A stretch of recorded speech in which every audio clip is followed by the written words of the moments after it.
Alright guys, let's make some jambalaya. I'm using andouille sausage. It's got a little kick. If you don't want that, just smoked sausage works great. Boneless, skinless chicken thighs. I'm using some Weber blackened Cajun seasoning. Chicken stock, which I made, but you can use any box can. Use the bouillon cubes or whatever. Crushed tomatoes, rice, onion, garlic, pepper, and some shrimp. Alright, we're going to start cutting the meat up. Full disclosure, I never cut on this island. I always cut over by the sink, but I thought this would give me more room, so, you know. It's always better just to cut and do all this stuff over by the sink because your mess always stays there. These chicken thighs, be mindful of the chicken juice.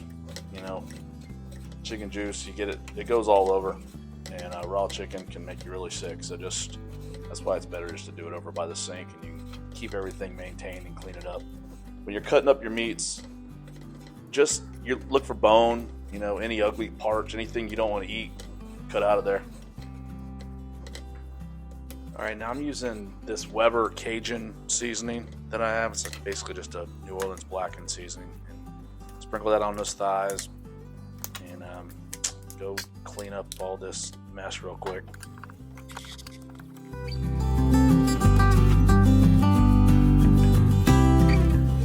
Alright, we're going to dice this onion up. You probably know how to do this, but just real quick. So you leave the root in, kind of holds it all together. You slice across it, be real careful, you don't cut yourself. Then you slice down, but you don't cut all the way through, right? You leave the root intact. And then when you cut across, you get a really fine dice. Now, I'm going to cut in another video here of another way to do it. That is just a lot faster. Alright, here's another onion. Here's the root end I was telling you about. So just cut it across, not all the way to the root because you want to let the root just hold it all together. And then cross cut it. And then all the layers of the onion will just give you a dice. It's not as fine as doing it the other way. So if you want a really fine dice, do it like I showed you the first time. But for most things, this works great and it's just faster. So look guys, on your vegetables, what you're really looking to do is you just want to kind of get everything on the same size so that it all cooks together at the same time.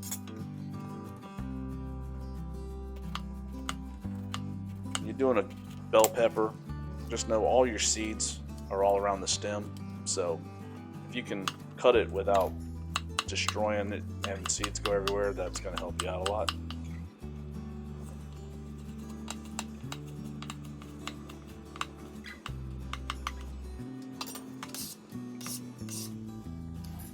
With your garlic, smash them with your knife like this. It flattens them out, makes it easy to peel, and then also makes it easier to cut them up because you're not having to chase them all over your board because they're already flat.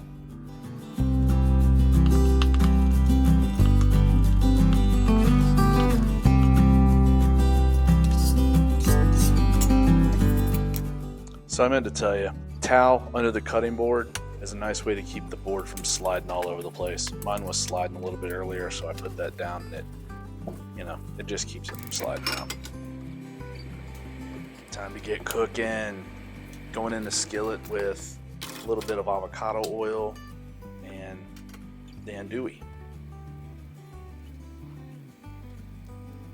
I'm just looking to brown this.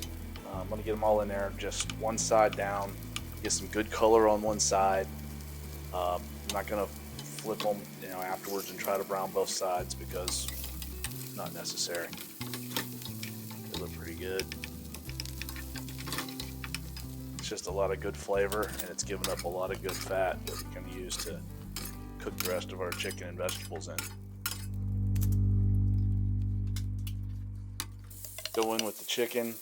Get it spread around in a layer. You want everything touching so that you can get a good sear on that chicken.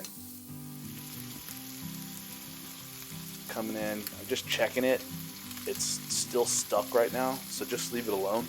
Let it cook for a little while longer. When it's ready to flip, you can tell because it releases from the pan and you'll have some nice color on it. Like this is what you're looking for. It just easily comes up, and then we can just go to town on this. Alright, this chicken's done. We're going to drop the heat on the pan. We're going to pull the chicken out. And we're lowering the heat because we want to bring the temperature of the pan down so we can come in with our vegetables. If it's too hot, they'll burn. We don't want to burn them. We just want them to get in there and sweat and soak up all the flavor that's in the pan right there. I got the temperature dropped down to medium-low. So get them in there, mix them around, just let them start absorbing all that great fond is the fancy word for that, but basically all the chicken and the sausage and all that flavor that's stuck in the skillet, the liquid from the vegetables will release that. Little salt and pepper. We're going to season all through this because it's better to season as you go. Don't try to cook something and then salt and pepper it at the end because it never works. Alright, going with our crushed tomatoes, and just rinse the bottom out with a little water. And we brought the heat back up to medium high for the rest of the cook. Alright, this looks good. A little bit more seasoning. You're going to season and taste as you go, like I said. Get the meat back in, get it all mixed up.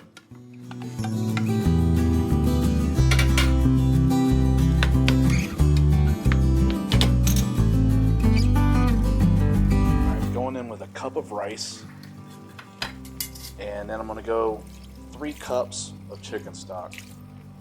Now, if you're used to cooking rice, you know it's usually like a 2-to-1 ratio. You put the lid on, you steam up the rice. This isn't like that.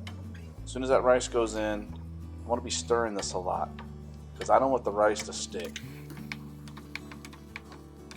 There's a lot of liquid in there, but it's going to cook out. Rice is going to absorb a lot of it. But you're just checking, going back in here every 4 or 5 minutes or so, just making sure that the rice isn't sticking.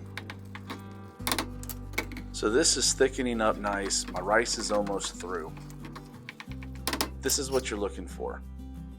When you're about 5 minutes out, put the shrimp in. If you add it too early, it overcooks, it gets really rubbery. So when you think you just about got it the way you like it, put in your shrimp, stir it in, and then you're just about ready to eat. This is looking good. The best part, I'm using these big bowls because I can put 3 big scoops in there and it still looks like I only had half a bowl. This stuff came out really good. Guys, this was tasty. I hope you make it. And if you have questions, if there's something I didn't say or tell you, give me a shout and I'll clue you in. All right, until next time.